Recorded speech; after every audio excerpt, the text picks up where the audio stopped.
Adric Ellan hadn't slept in 72 hours.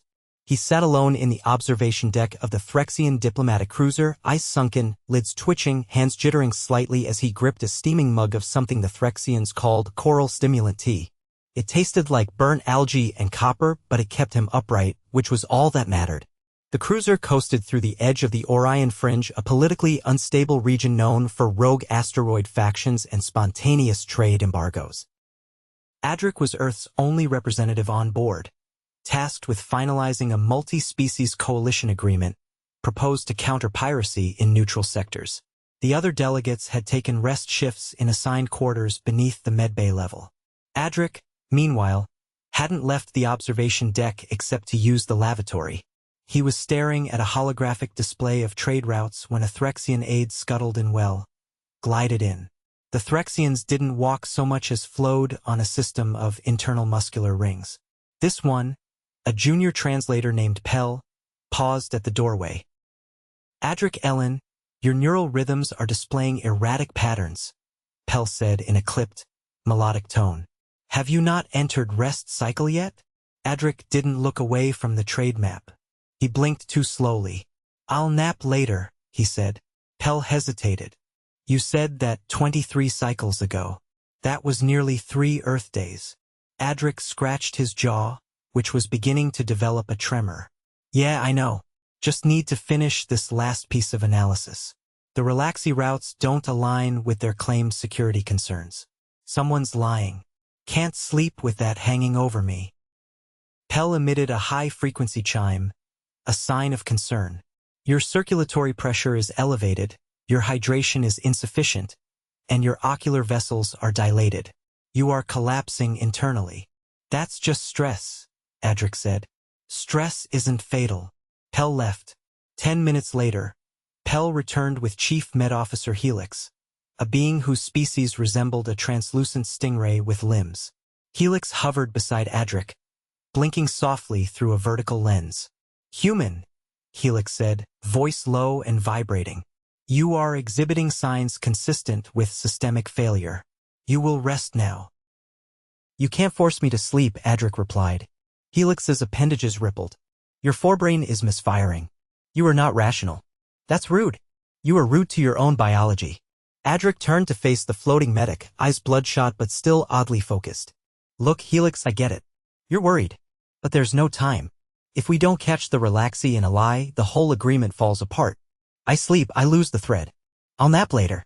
Helix's color shifted from blue to a pale violet. You are not built to endure this. Adric stood a little too fast. The room tilted. He caught himself on the table. I've pulled worse on Earth, he muttered. You are not on Earth. Adric waved him off and stumbled from the room. 15 minutes later, he was in the central negotiation chamber with a projection of the disputed trade routes highlighted in red. The Relaxi delegate, a tall, fur-wrapped creature with a beak-like mouth named Goran, clicked his tongue. Are you accusing me of duplicity, Terran? Adric leaned forward, sweat trickling down the side of his face. I'm saying your cargo manifests don't match your route claims. Either you're smuggling or someone else is using your lanes to do it. You are hallucinating from lack of rest, Goran snapped. That's not a denial, Adric said. You have not slept in 72 hours, Pell whispered from behind him. This is documented. Which means I'm too tired to lie, Adric replied. The chamber erupted into murmurs. Helix floated in behind them, silent but radiating disapproval. The meeting recessed early. Adric didn't return to his quarters. He curled up in the data archive alcove with a pulse tablet and a half-drunk bottle of water. He had just started rereading the Relaxi cargo data when everything went dark. He woke on a med table, strapped in. His heart rate was irregular. His lips were cracked. Helix hovered beside him, not speaking. What happened? Adric mumbled. You collapsed. You were unconscious for 11 Earth minutes. Your blood sugar was critically low. Your neural pathways are misfiring. You are near the threshold of irreversible damage. I just needed a second, Adric mumbled. You have used approximately 6,000 seconds denying your biological needs, Helix said. You are now under medical restriction. I can't stop now. We're close to a breakthrough. You are not close to anything except multi-organ dysfunction. Adric groaned and closed his eyes. It burned. But by morning, at least according to ship time, he was out of the medbay. Helix had argued, threatened to call the Earth Diplomatic Corps, but Adric had signed a liability waiver and limped back into the council chambers with 2 4 patches still on his neck. Goran was waiting. You are either the most stubborn being I have met, Goran said, or the most foolish. Why can't it be both? Adric replied. He placed a small hollow projector on the table. It flickered to life, displaying timestamps and route overlays. These are your ships. But one of them, see this one here, was transmitting a secondary relay code. It's not Relaxi. It's Grenthian. Goran's posture stiffened. You accuse me of working with pirates? I'm saying someone on your end is. Maybe not you. But someone. Goran leaned forward. You're saying this without sleep? I've had some, Adric lied. Goran tapped 2 claws together, considering. I will investigate internally.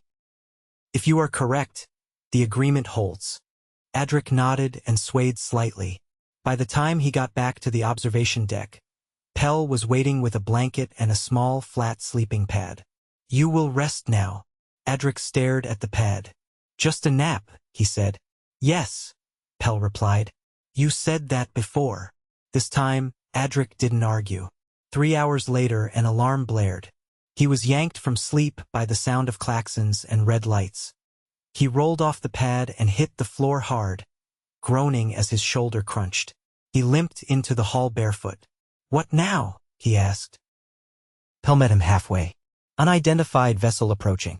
No response to hails. Pirates. Unknown. Adric followed Pell to the command bridge. The incoming vessel was jagged and scorched, a patchwork of stolen tech. Grenthian, no question. They're broadcasting a jamming signal, the pilot reported. Adric leaned over the console, head still foggy. Block it with redundant signal bursts. You've got sub-layer bandwidth, right? The pilot glanced at him. Yes, but... Then do it. Use a random sequence generator. Grenthian jammers are pattern-based. Disrupt the pattern. The pilot obeyed. It worked. The Grenthian ship veered off, losing control of its targeting. Within minutes, the Threxian vessel had them locked in a stasis field. Adric slumped into the nearest chair. Pell approached slowly. You were unconscious. You were weak. But when you woke, you acted with clarity. Adric exhaled. I'll nap later. You did nap. Adric blinked. Oh, right? Pell tilted its head. Are all humans like this? No, Adric said. Most of them are smarter. Helix entered a moment later, eye narrowing. You will now return to rest. Adric shook his head. Not yet. If the Grenthians made it this far, this isn't over. You are not a soldier. I'm a diplomat. But someone has to clean this up. Helix sighed. You are a fool. Adric stared at the stars outside the window. Yeah, he said. But I'm our fool. Adric sat stiffly in the chair on the bridge, knees drawn up slightly as if bracing for recoil. The Grenthian vessel now hung immobilized outside the viewport, spinning slowly in the containment field like a broken toy. The last few hours had passed in a blur of interrogations, emergency protocols, and diplomatic recalibrations. By the time the auxiliary lights dimmed for the ship's artificial night cycle, the adrenaline that had carried him through the standoff had begun to falter. He rubbed his eyes cautiously as if afraid they'd dislodge entirely. No one on the bridge said anything about his condition anymore. They just watched him the way one watches a fragile prototype, half in awe, half in dread of the inevitable implosion. Pell approached from the side with a rectangular container that hissed faintly. I brought you nutrition paste, Pell said. Soft formulation. Digestible in weakened states. Adric eyed the gray paste with the disgust of someone who had once mistaken drywall compound for hummus at a gallery opening. Thanks, he said, and took it anyway. You require glucose. Your ketone levels are unstable. Your breath contains acetone. Pell added. I'll chew mint gum, Adric muttered between bites. You are metabolizing your own muscle tissue. Then I'll have toned abs by morning. Pell didn't respond. It floated a little closer, adjusting the ambient filter around them for privacy. The rest of the bridge crew continued their tasks, all silently aware the human was still upright, still functioning, and therefore still complicating their understanding of mortality. You were technically dead for 9 seconds, Pell said in a quieter tone. Adric paused mid-chew. That seems like something you could have led with. You stopped exhibiting measurable cardiac rhythm. Helix resuscitated you with targeted bioelectric pulses. The record has been sealed to prevent panic among the other delegates. Adric leaned back, swallowing hard. 9 seconds, he said. I've had worse hangovers. You returned from death and immediately resumed diplomatic duties, Pell said. Why? Because the Grenthians didn't wait for me to feel better. Pell tilted its upper segment slightly. No species does that. But they rest and return. You bypassed the return. Adric finished the paste and handed back the container, now empty and warm to the touch. I don't know what to tell you. If you're waiting for me to say it was heroic, you'll be disappointed. I just didn't want to leave a mess. You did, Pell said. But you cleaned it before collapsing. Adric chuckled weakly and stood. His legs trembled, but only slightly. I need to see the prisoner manifest. If whoever piloted that ship knows about the Relaxi arrangement, this won't end at sabotage. It's escalation. You will not be allowed into the holding corridor, Pell said. I don't need to be in it. I just need to see what species we're dealing with. Pell hesitated, then gestured for Adric to follow. They reached the lower deck via a magnetic lift that descended with an eerie hum. The air grew colder, recycled more aggressively near the detainment quarters. A pale blue light lined the corridor walls, pulsing faintly with the rhythm of the containment fields. A holographic roster hovered above the intake station. Adric leaned in, scanning names and species tags. No Grenthian identifiers. Instead, most were listed as unaffiliated organic, a euphemism for mercenaries or pirates without formal allegiance. None of these are native Grenthians, Adric said. Correct. All hired hands. Then they're proxy agents. Someone's bankrolling a third-party disruption. That's more than a smuggling operation. Pell blinked in acknowledgement. You were suggesting a state-sponsored effort? Possibly, but not from any of the signatories. Too risky. This smells like a fringe faction looking to derail Unity before it gets traction. You are extrapolating patterns from very limited data. Adric gave a thin nod. That's what humans do when they're under-resourced and short on time. Pell remained silent for a moment, then turned. You should rest. I just did. For 9 seconds, remember? Adric said, then immediately regretted it. Later that cycle, Adric found himself back in the archive alcove, not sleeping but staring at a blank screen. His limbs ached not sharply, but with the dull, pervasive burn of a body cannibalizing itself. He rolled his shoulder against the wall, trying to work out the tension, and nearly knocked over a tray of nutrient tablets someone had left for him. A faint vibration rippled through the ship. Not a tremor, more like a shift in air pressure. He stood too quickly, the world tilting again, and grabbed the wall to steady himself. A call came through the internal comms. Unscheduled vessel approaching. No registered codes. Adric was already moving. By the time he reached the bridge, chaos had erupted. The incoming ship wasn't firing, but it was broadcasting on open channels a garbled sequence of pulses, not language but signal. The Threxian crew was scrambling to interpret it. Any idea what they want? Adric asked, stepping up beside Pell and the pilot. They are transmitting a repeating burst that resembles a distress beacon, Pell replied. But it includes embedded anomalies. Like what? Mathematical errors. Intentional ones. Designed to trigger curiosity. Adric narrowed his eyes. That's not a distress call. That's bait.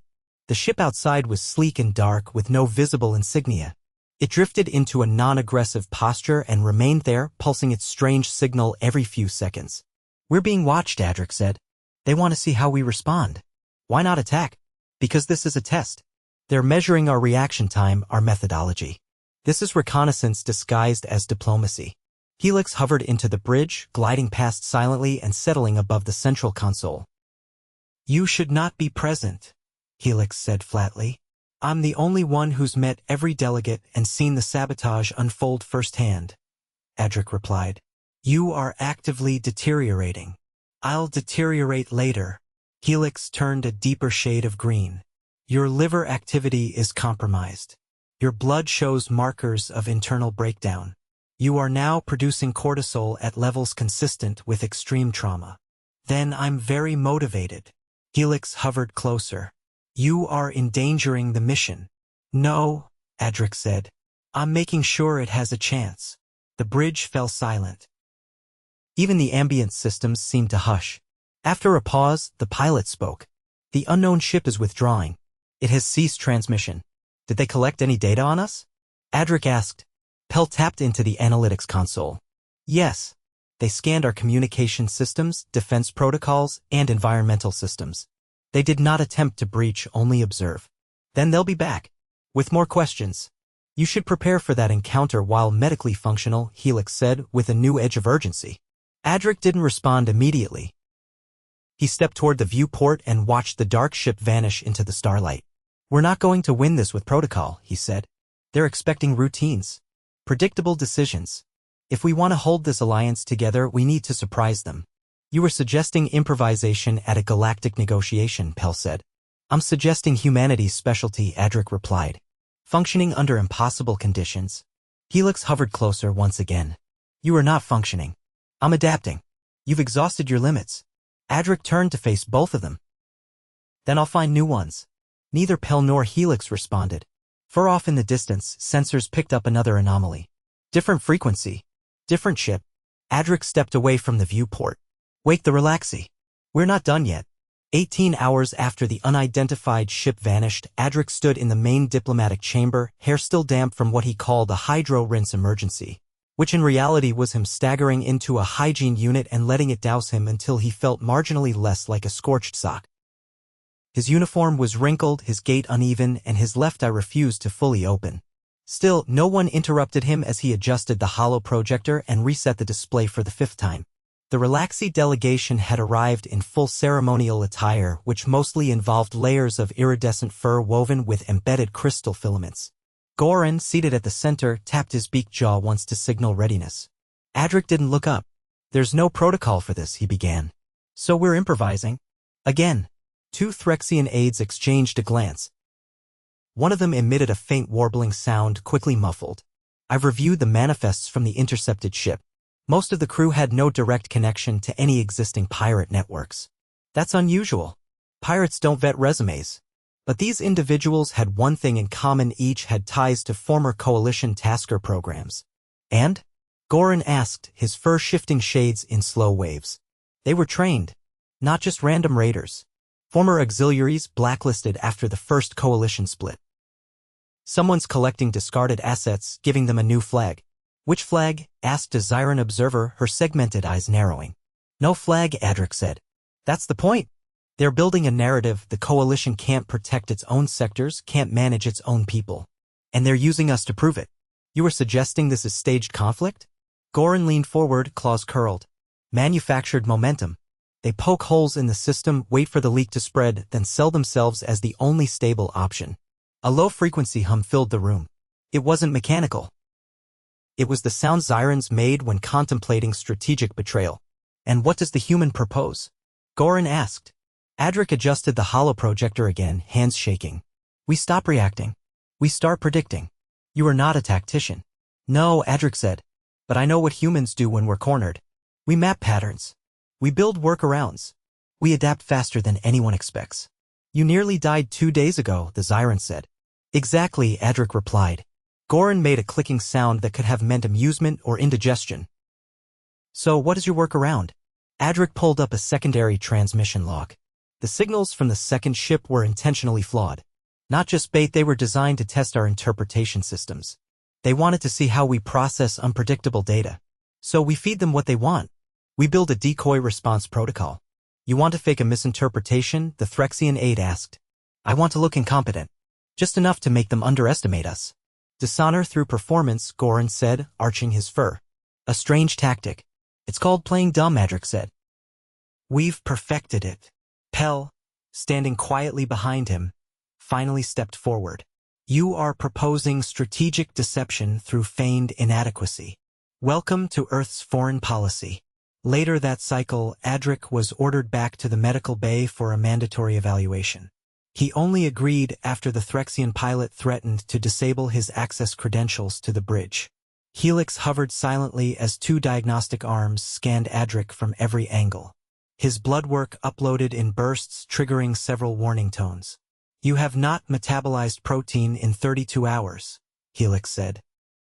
Food makes me sleepy. You are entering catabolic collapse. I'll collapse later. Helix's color darkened. No.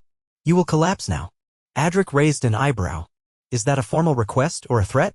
Helix's tentacle activated a neural patch, slapping it onto Adric's neck before he could flinch. A wave of dizziness hit him like a low tide, pulling him backwards into the examination cradle. "Hey," Adric mumbled as his limbs twitched involuntarily.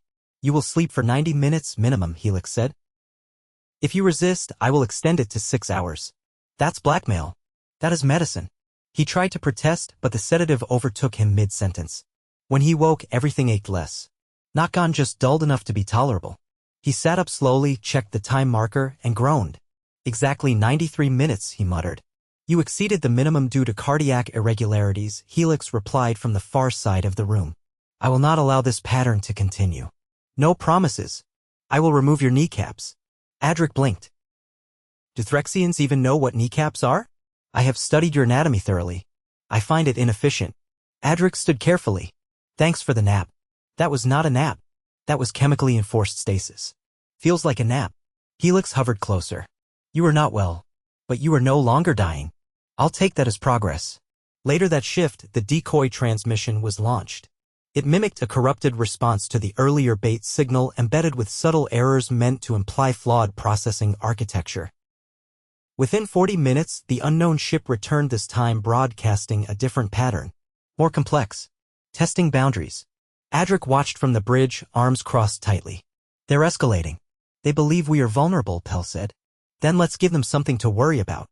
The new signal was intercepted, decrypted, and re-encoded into a reply that included false encryption keys and a fabricated command hierarchy. Within an hour, the unknown vessel transmitted a location, a rendezvous point. "They think we're one of them," Pell whispered. "They think I'm one of them," Adric corrected. He didn't wait for authorization. He initiated contact. The return message was brief, and in a hybrid dialect only partially translated. But the meaning was clear. Instructions to meet at a derelict relay station orbiting a dead moon. The council convened again, this time in a smaller chamber. "You want to go?" Goran said, not asking. "I want to finish this," Adric replied. "You're not a soldier." "No, but I'm the only one they've seen respond in a way that made sense to them. If I show up, they'll think they've recruited me. And when they realize otherwise? I delay long enough to identify their network. Then I get out? You are not trained for this. I'm too sleep-deprived to know that." Goran hissed something in a language no translator could catch. But an hour later, Adric was aboard a scout craft, alone, wearing a patched uniform embedded with microtransmitters. The derelict station loomed ahead, silent, unlit, forgotten. He docked manually, entered through a decompressed service hatch. Inside, the air was stale and metallic. Dust floated in weightless clumps. A single figure waited near the central console, humanoid, clad in piecemeal armor. Not Grenthian.